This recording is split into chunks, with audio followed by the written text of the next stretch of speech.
ഇന്ന് നമുക്ക് നമ്മുടെ അക്വേറിയത്തിലേക്ക് വേണ്ട മീൻ മേടിക്കാൻ പോവാം. തങ്കം കണ്ണേട്ടൻ്റെ ചുമലിൽ കയറി പോകാൻ വേണ്ടി റെഡി ആയിരിക്കുകയാണ്. മീൻ മേടിക്കുക എന്നുള്ളത് മാത്രമല്ല കേട്ടോ ഇന്നത്തെ നമ്മുടെ ഉദ്ദേശം. നമ്മുടെ തങ്കത്തിന് കുറച്ച് ഡ്രസ്സും ചെരുപ്പും ഒക്കെ വാങ്ങിക്കാനുണ്ട്. അപ്പോൾ ആദ്യ പരിഗണന നമ്മുടെ തങ്കത്തിൻ്റെ ആവശ്യത്തിന് തന്നെ. നമ്മൾ ആദ്യം തന്നെ എത്തിയത് തങ്കത്തിന് ഡ്രസ്സും ചെരുപ്പും ഒക്കെ വാങ്ങിക്കാനുള്ള ഷോപ്പിലേക്കാണ്. കുട്ടികൾക്കൊക്കെ വേണ്ടിയിട്ട് പർച്ചേസ് ചെയ്യാൻ വരാൻ പറ്റിയ സ്ഥലമാണ് കേട്ടോ ഇത്.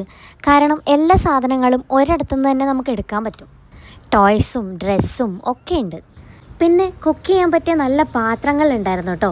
ഞാനൊക്കെ ഒന്ന് വെറുതെ നോക്കി, ഒന്നും വാങ്ങിച്ചിട്ടൊന്നുമില്ല. നമ്മളുടെ അടുത്ത് ആവശ്യത്തിനുള്ള പാത്രങ്ങളൊക്കെ ഉണ്ട്. പിന്നെ ഞങ്ങൾ നേരെ പോയത് നമ്മുടെ അക്വേറിയത്തിലേക്ക് വേണ്ട മീൻ മേടിക്കാനാണ്. ഒരു പെയർ ഗോൾഡൻ ഫിഷിനെയും ഒരു പെയർ കോഴിക്കാർപ്പിനെയാണ് കേട്ടോ നമ്മൾ വാങ്ങിയത്. ആദ്യമായിട്ട് അക്വേറിയത്തിൽ മീനിനെ വളർത്തുന്നത് കൊണ്ട് മീനിനെ സെലക്ട് ചെയ്യുമ്പോൾ ഒരുപാട് സംശയങ്ങളുണ്ടായിരുന്നു എനിക്ക്.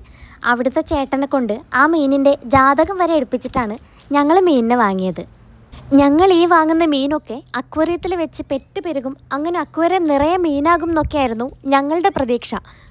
പക്ഷെ അപ്പോഴാണ് അവിടെയുള്ള ചേട്ടൻ പറയുന്നത് അക്വേറിയത്തിനുള്ളിൽ വെച്ച് ഇവരെ റീപ്രൊഡ്യൂസ് ചെയ്യണമെങ്കിൽ അക്വേറിയത്തിൽ നമ്മൾ എന്തൊക്കെയോ സെറ്റപ്പുകൾ ചെയ്ത് കൊടുക്കണത്രേ. അല്ലാത്ത പക്ഷം അവരിടുന്ന മുട്ടകളൊക്കെ അവർ തന്നെ കഴിച്ചു തീർക്കുമെന്ന്. അങ്ങനെ ഞങ്ങളുടെ ആ സ്വപ്നം ഹുദാഹവ. അങ്ങനെ 4 ഫിഷിനെയും അക്വേറിയത്തിലിടാൻ കുറച്ച് സ്റ്റോണും പിന്നെ ഫിഷ് ഫുഡും ഒക്കെ വാങ്ങി നമ്മൾ തിരിച്ച് വീട്ടിലേക്ക് വന്നു.